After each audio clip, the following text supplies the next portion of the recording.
The majority of emails today are opened on mobile devices, and yet a lot of the emails that you see sent out from big brands or small brands really aren't mobile optimized at all. So we're going to change that with this video. I'm going to give you a few tips on how to optimize your emails for smartphones and different mobile devices. And really quickly, just in case you're not sure why this even matters. So over the last few years, we've gotten to a point where in most cases, over half of email opens or emails are read on mobile devices. And for a lot of brands, especially a lot of e-commerce brands that we work with, it's even upwards of 80% or more of the emails are opened on mobile devices, meaning that you want to make sure that the way that email looks and feels on a phone is exactly what you're trying to present whenever you're designing and whenever you're creating the email on desktop. Because what I find is a lot of times the people who are creating content, whether it's creating a website,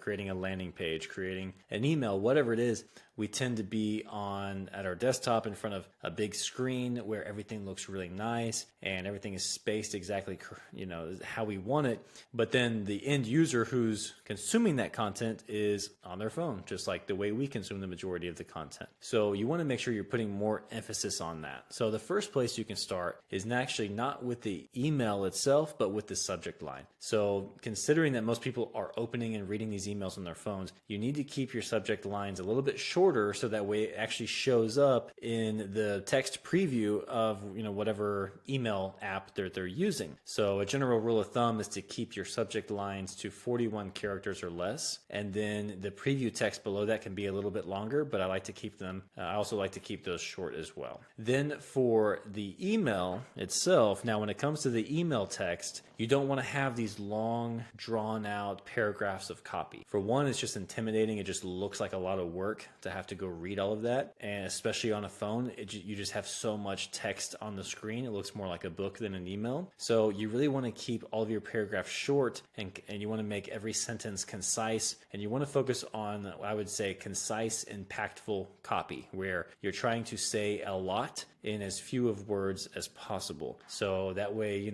ideally paragraphs have, 1 to 2 sentences max, the short sentences, and everything has value to it, has function. You're not just putting in random, you're not using words mindlessly, and you're not adding in a bunch of text. It just doesn't need to be there. You only want to have the most important information, the most impactful copy in the emails. And then also you want to make sure that the font is a readable font. So having a good font that's easy to read, but also the font size. I like to go with the size 16 font versus, like 12, which I think is standard on a lot of word processors.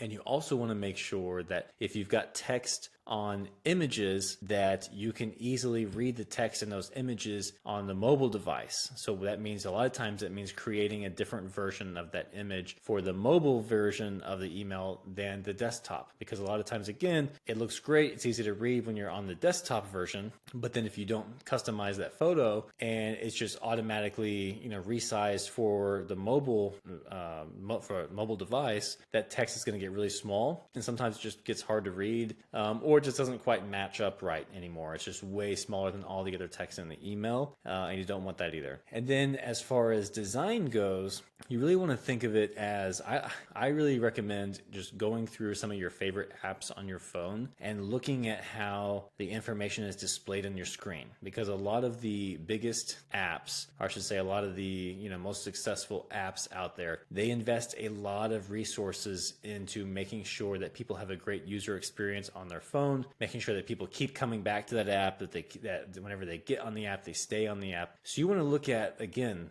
the overall design, look at the font sizes, look at how much white space they're using, look at how many columns they're using. Because in general, with an email on a mobile device, you only want a single column. You don't want multiple columns, because then everything shrinks down, the screen becomes very crowded, and for one, it's just hard for a lot of people to even read that in the first place, but it also just looks intimidating. It looks like a lot that you have to get through through and read. It looks like a hassle. Honestly, people just want things that are quick and to the point, and they don't want to spend a lot of time reading this email. So that's a good way to kind of get some ideas for a general style. But in general, whenever someone first opens the email, you want to make sure that they can see the main headline, the main image, and the call to action above the fold, meaning that they don't have to scroll to see all of that. So whatever the main offer of the email, the main point of the email, you want to make that very clear up front. If you have an image in the email, if this is not a text-only email, you want to have that nice image up top where they see that. And then you also want to make sure that your CTA, whatever, if it's a CTA button or a link, whatever it is, that you have that above the fold so they can at least